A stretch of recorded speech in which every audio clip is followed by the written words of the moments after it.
Then we have a Sullair 25 horsepower rotary screw air compressor.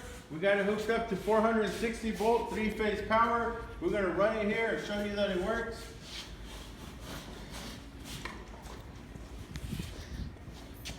By the way, here's the hours right there.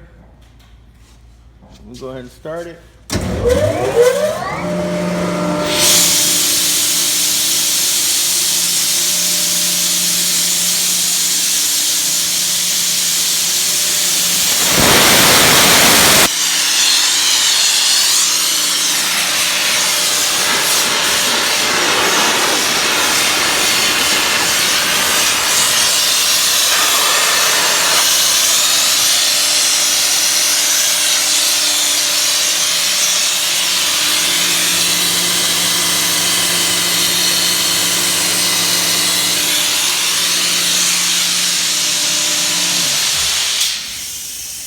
That's a Sullair 25 horsepower rotary screw air compressor.